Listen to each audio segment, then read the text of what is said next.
qué bueno que podamos estar todos aquí reunidos en este tiempo, como decíamos, en este tiempo tan especial donde empezamos a vivir cosas distintas, empezamos a hacer evaluaciones.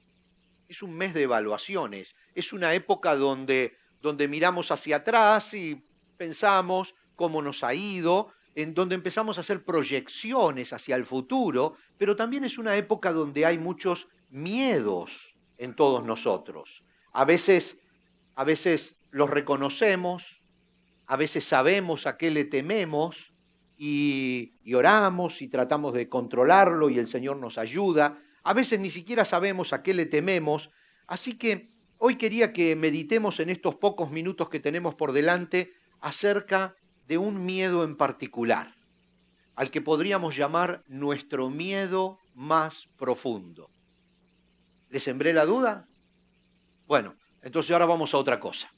Vamos ahora a recordar que estamos estudiando el libro de los Hechos, el libro de los Hechos de los Apóstoles, y estamos todos estos domingos meditando en los primeros pasos que estaba dando la nueva, recientemente formada Iglesia de Cristo en la tierra.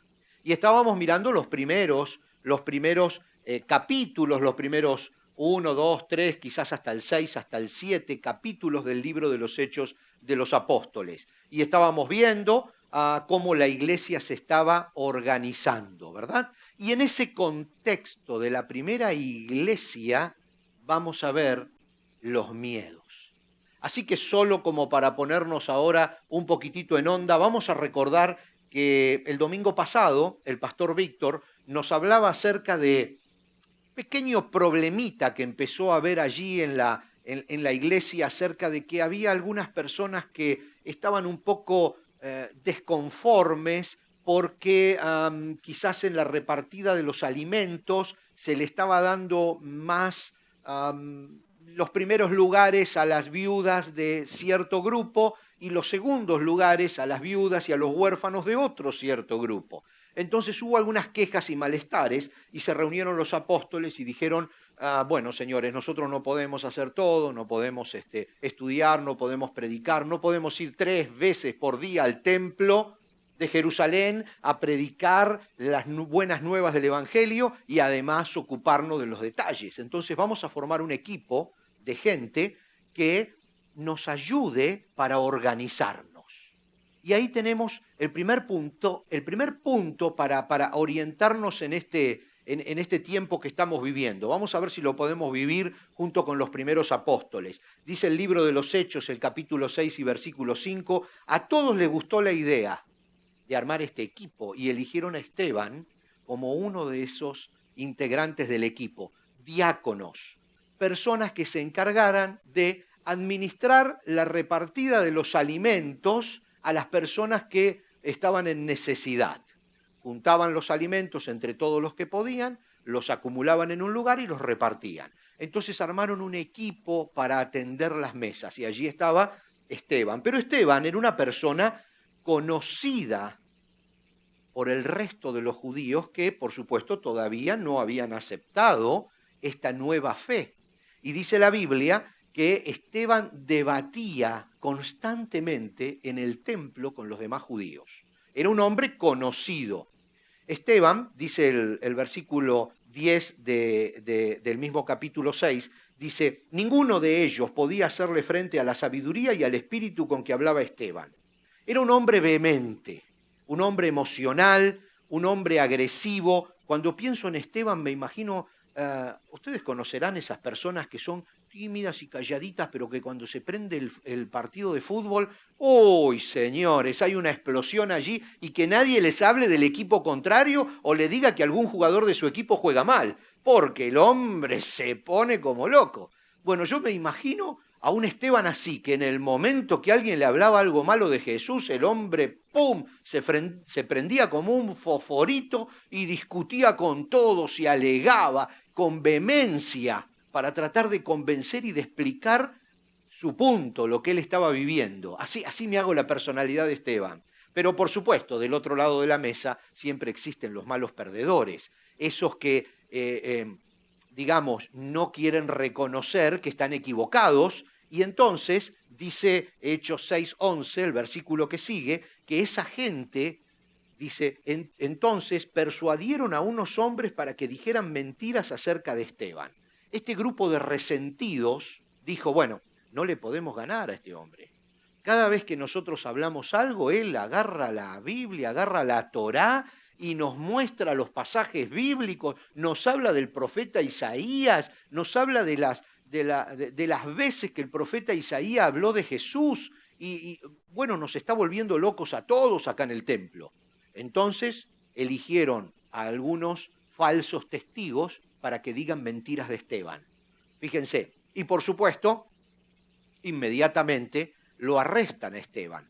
Dice el versículo 12, arrestaron a Esteban y lo llevaron ante el Concilio Supremo. Ahí ya nos empezamos a acordar de lo que pasó 60 días antes, cuando llevaron a Jesús ante el concilio, ¿recuerdan? Pero bueno, y dice que cuando lo llevaban a Esteban, el rostro brillaba. Dice Hechos, allí el versículo 15, todos los del Concilio Supremo fijaron la mirada en Esteban porque su cara comenzó a brillar como la de un ángel.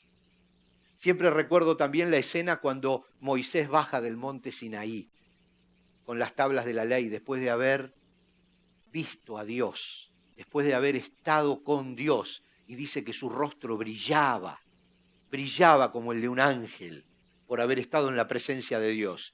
Y me hago la idea de este Esteban, un hombre vehemente en sus convicciones, fuerte de carácter, feliz porque estaba caminando el mismo camino que había caminado hacía 2 meses su maestro Jesús.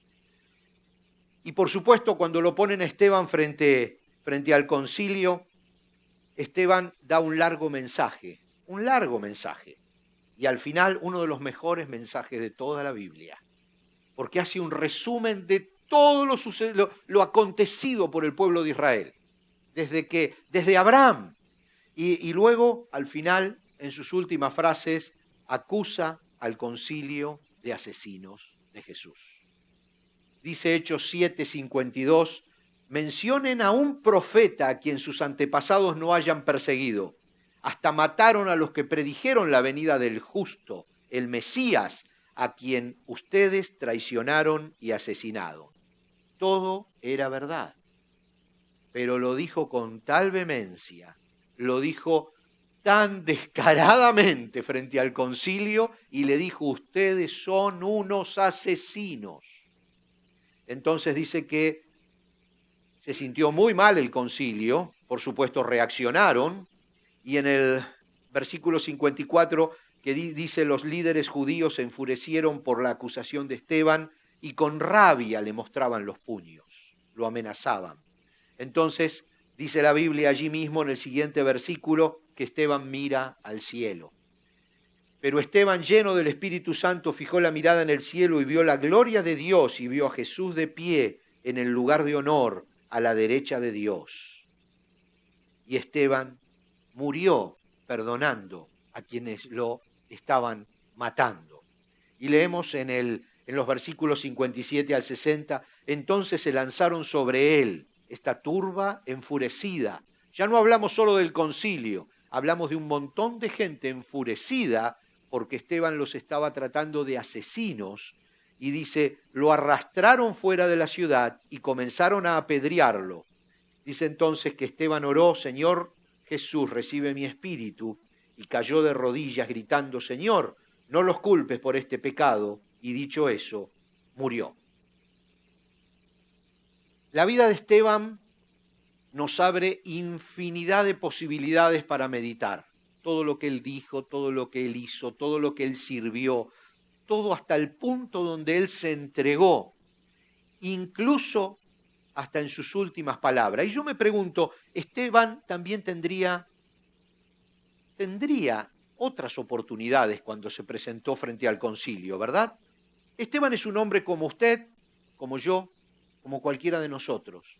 No era uno de los apóstoles. Era uno de los que habían elegido para organizar la distribución de los alimentos. Era un trabajador, era un hombre conocido porque le gustaba debatir, le gustaba explicar su fe, le gustaba discutir con la gente. Era un hombre consagrado porque todos lo querían, de hecho era un hombre bien inteligente, era un hombre como nosotros, un hombre común. Y yo me imagino que cuando se sentó frente al concilio, pasaron frente a él varias opciones. Una de ellas es, momentito, no es mi tiempo de morir. Esta gente, ¿qué es lo que quiere? Me quiere matar. Entonces, no es mi tiempo. A mí acaban de elegirme como diácono. Tengo una tarea que cumplir. Tengo un montón de viudas a las que darle de comer. Tengo que administrar los alimentos para que no haya problema en la iglesia. No me voy a enfrentar a esta gente para que me maten con todo lo que tengo que hacer. O habría dicho, Dios es un Dios de amor, le hubiera dicho al concilio. Dios es un Dios perdonador. O le hubiera dicho, nosotros los reconocemos a ustedes como líderes. La Biblia nos manda a orar por nuestros líderes. ¿Verdad? Era una de las opciones. O le hubiera dicho, bueno, miren, Jesús fue un hombre de paz. Yo soy un hombre de paz. Y ustedes saben que esas personas que habían hablado mal de Esteban en el templo y que habían contratado a estos testigos falsos, realmente no querían la muerte de Esteban. Lo que querían era presionarlo para que se deje de agredir a los demás participantes de las reuniones en el templo con su nueva fe. En ningún lado la Biblia dice que la intención de estos hombres o de estos falsos testigos era asesinar a Esteban. Cuando Esteban se presentó ante el concilio y Esteban los acusó de asesinos, allí el concilio y la gente reaccionó terriblemente mal contra Esteban. O sea, Esteban habría tenido un montón de razones lógicas para apagar su luz, para no brillar tanto, para hacerse un poquito más chiquito, para pasar desapercibido y para salvar su vida, porque el concilio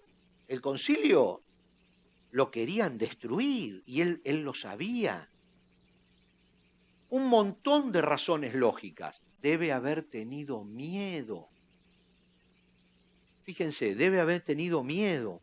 Ustedes saben una cosa, el miedo es un bonsái. ¿Ustedes saben lo que es un bonsái? Es esos árboles que cuando uno los ve tienen las mismas características que los que crecen en las plazas, en los campos, en las calles, en los fondos de las casas. Gigante, un árbol grandísimo, pero este es pequeñito así, tiene un pie de altura. Eso es un bonsái. Es una técnica japonesa para que un árbol que nace para ser grande se desarrolle como se desarrolla un grande, pero quede enano, quede chiquitito, para poder tenerlo en una maceta o en un recipiente pequeño, ahí al lado de la mesita de la noche, cuando prende la luz y pone el agua, ahí está el árbol. Eso es un bonsái. ¿Cómo se hace el bonsái? Mire, una vez que tiene la semillita del árbol, hay que darle mucho alimento. Entonces el árbol comienza a crecer allí dentro de un pequeño recipiente, una maceta muy pequeña. Y mucho alimento y mucho alimento. Entonces cuando el árbol comienza a echar sus primeras ramas y sus primeras hojitas y todavía es pequeñito, se lo tiene que sacar de la maceta, sacarlo y cortarle todas las raíces. Dejarle solo una o dos o tres y volver a ponerlo en la maceta pequeña. Y volver a darle mucho alimento y mucho alimento y mucho alimento. Y otra vez a los 2, 3, 4 meses hay que quitarlo de la maceta, volverle a cortar las raíces, cortarle algunas hojas que se hayan ido demasiado grandes o algunas ramitas que hayan crecido mucho y volverlo a poner en la maceta pequeña. Y así varias veces, durante el paso del tiempo varias veces, a medida que saca raíces grandes, hay que sacarlo de la maceta, cortar las raíces y volverlo a meter en la maceta pequeña. Después de un tiempo, el árbol se desarrolló como un árbol normal, pero es pequeñito así. Eso hace el miedo con nosotros. Nos hace cristianos bonsái. El miedo nos va sacando de la macetita y nos va cortando las raíces y ¡bum!, nos vuelve a poner en el mismo lugar. Y nosotros recibimos alimento, venimos a la iglesia, alabamos al Señor, leemos la Biblia. ¡Uf! Recibimos alimento, pero como para convertirnos en el mayor de los árboles de la ciudad. Pero viene el miedo, nos levanta, ¡blic!, con la tijera, nos pega tijeretazo en las raíces, algunas hojitas nos corta por ahí arriba que nos quisimos ir demasiado alto, nos vuelven a poner en la maceta pequeña y nos comprime. Y no nos damos cuenta. No nos damos cuenta, salvo porque vemos que los pajaritos son demasiado grandes. Pero por otra cosa no nos damos cuenta. Pensamos que somos árboles adultos y sin embargo estamos viviendo en una maceta arriba de un mueble en el living de una casa. Porque el miedo nos va achicando. Somos perfectos, pero pequeños. Somos cristianos desarrollados totalmente, pero pequeños, pequeños. El miedo nos va cortando las raíces, nos va cortando las hojas. El miedo nos hace ser igual que los grandes, pero pequeñitos. Decía un escritor, Julio Cortázar, que murió hace como 25 años, que muy particular, escribía cosas muy raras. A mí me gustaba leerlo, ahora hace muchos años que no leo nada de él, pero decía que cuando era pequeño, se despertó, y lo contó muchas veces, se despertó llorando porque escuchó el canto de un gallo. Y escuchaba ese ruido estridente y lloraba como loco el pobre Julito. Entonces llega la madre y le dice: Julio, tranquilo, tranquilo, no te tienes que preocupar. Dice: es un gallo. Cuando le dijo así, el niño empezó a llorar, pero mucho más fuerte, desesperadamente. Y él cuenta que el canto del gallo lo había asustado, pero cuando la madre le dijo que era un gallo, él no sabía lo que era un gallo. Esa palabra lo asustó mucho más que el ruido. Pensó que era un monstruo gigantesco que se le venía encima. La palabra gallo, sin saber lo que era, lo asustó más que el propio canto del gallo y lloró terriblemente. Y siempre lo contaba hablando de lo que es el miedo a lo desconocido, el miedo a lo que no conocemos. Pero volviendo a Esteban, él debe haber tenido mucho miedo, pero no precisamente miedo a lo desconocido, porque como decíamos recién, Esteban sabía exactamente lo que le iba a pasar si no apagaba su luz frente a ese concilio. Él sabía bien lo que le iba a pasar. Fíjense que el Señor Jesús se lo había dicho cuando en Juan 15 le dijo: a mí me persiguieron y también a ustedes los perseguirán. Sabía lo que iba a suceder. A Jesús lo habían juzgado esa misma gente hacía poco más de 2 meses. Sabía que lo iban a arrastrar fuera de la ciudad porque a Jesús lo habían arrastrado fuera de la ciudad. Y sabía que lo iban a matar porque a Jesús lo habían matado hacía 70 u 80 días atrás. Esa misma gente. Hay un miedo que Esteban tuvo que vencer, pero no era el miedo a lo desconocido. Esteban sabía a lo que se enfrentaba. Hay un miedo más profundo todavía que el miedo a lo desconocido. Hay un miedo que quiero saber si ustedes van a coincidir conmigo. Un miedo que se anida dentro de nosotros y que hace que nuestras raíces sigan apretadas contra una maceta pequeña y nunca podamos crecer a los lugares donde el Señor nos diseñó para que crezcamos.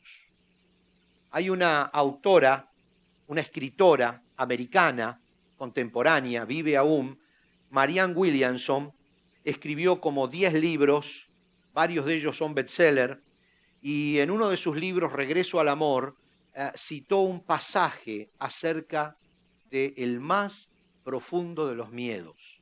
Ese mismo pasaje lo repitió Nelson Mandela cuando asumió su cargo como presidente de Sudáfrica. Es nuestra luz y no nuestra oscuridad la que nos asusta. Fíjense qué interesante si podemos descubrir ese miedo que venció Esteban. ¿Saben cuál es el miedo que venció Esteban?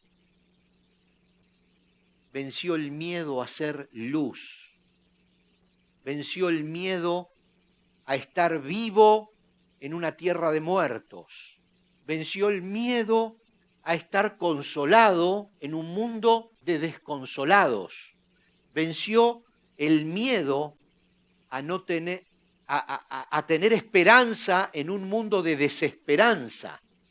Venció el miedo a sobresalir.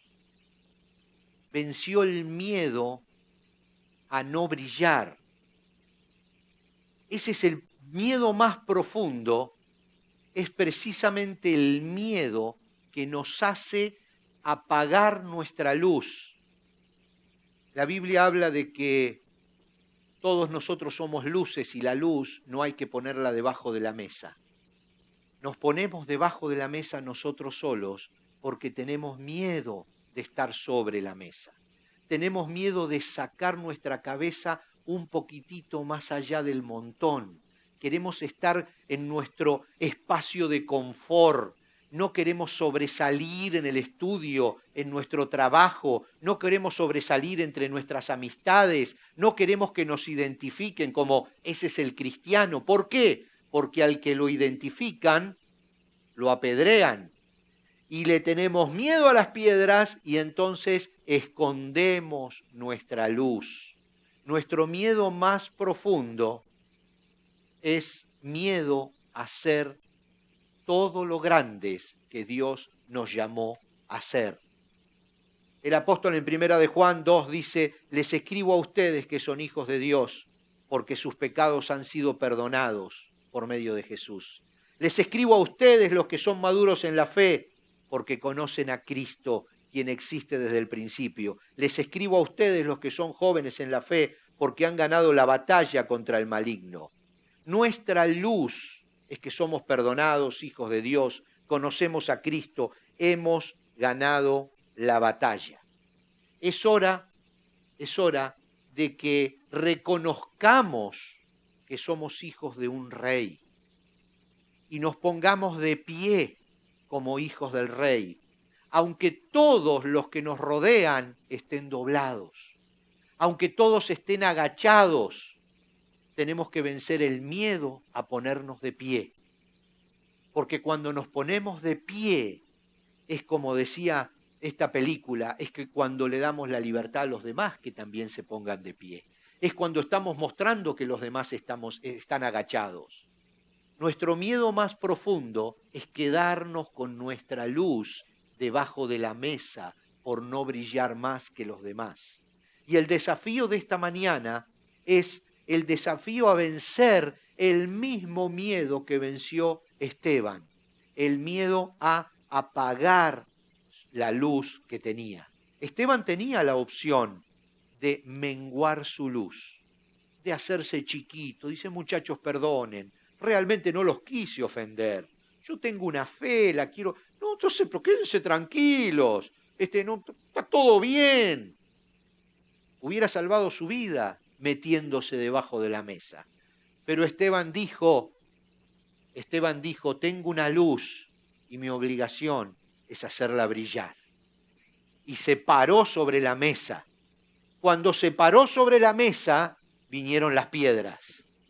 Cuando se paró sobre la mesa y cuando usted se pare sobre la mesa y cuando usted se levante entre medio de sus amigos y cuando usted diga, yo estoy bien, cuando todos dicen que está mal, y cuando usted diga, yo tengo esperanza, cuando todos digan, con este gobierno no se llega a ningún lado, estamos todo mal, cuando usted diga, yo estoy bien con mi Cristo, van a venir las piedras. Pero ¿qué hizo Esteban cuando vinieron las piedras? Recuerde, porque si usted se pone de pie, las piedras van a venir.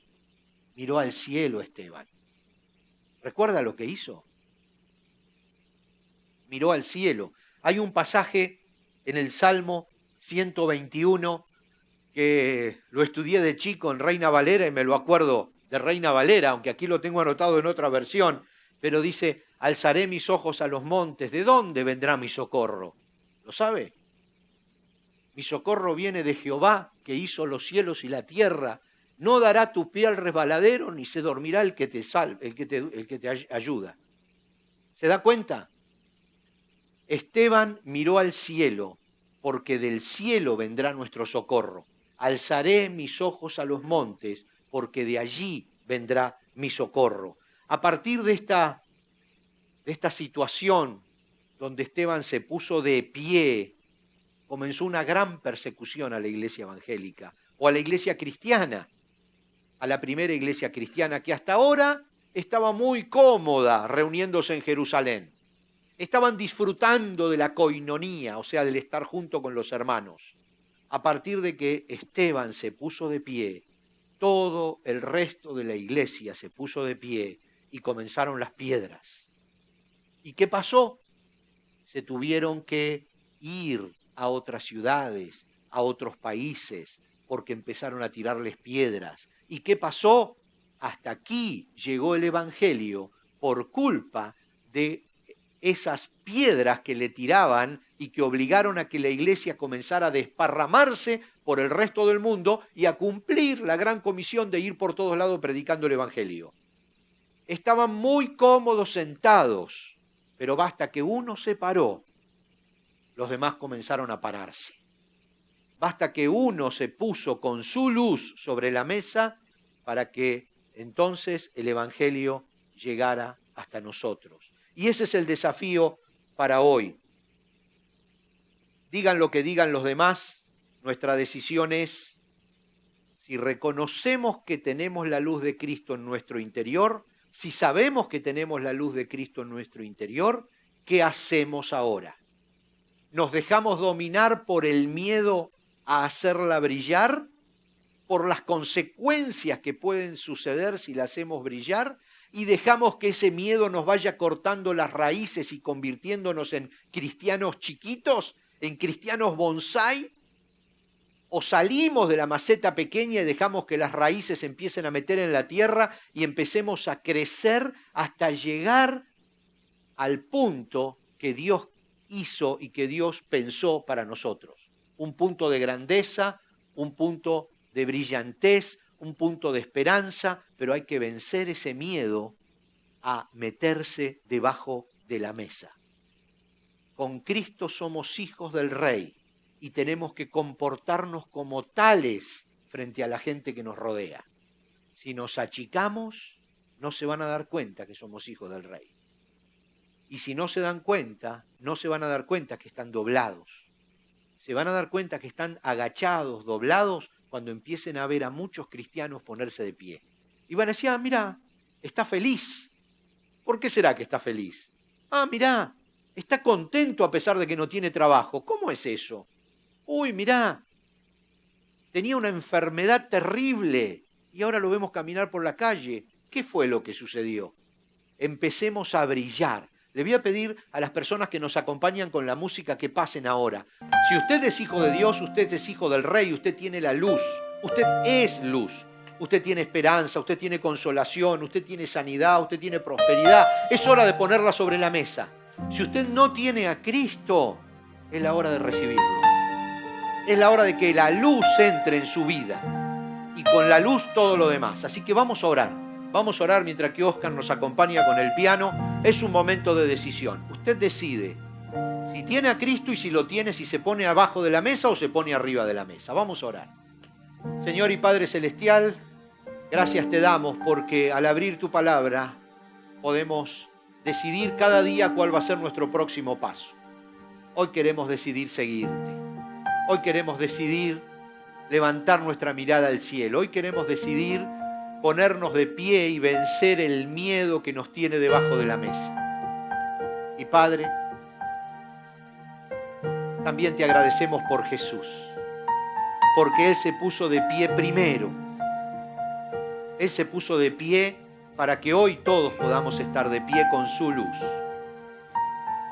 Te queremos agradecer porque nos dejaste el Espíritu Santo que nos da el valor para ponernos de pie en un mundo de gente arrodillada. Nos da el valor y la autoridad para ponernos de pie. Señor, te alabamos y te bendecimos. Y Cristo, queremos recibirte en nuestro corazón para que seas nuestra luz, para que no tratemos de iluminar con nuestra forma de ser, para que tú seas nuestra luz y para que los demás vean tu luz en nosotros, no nuestra luz, tu luz en nosotros. Te recibimos en nuestro corazón. Te alabamos, Padre, en el nombre de Jesús lo hacemos.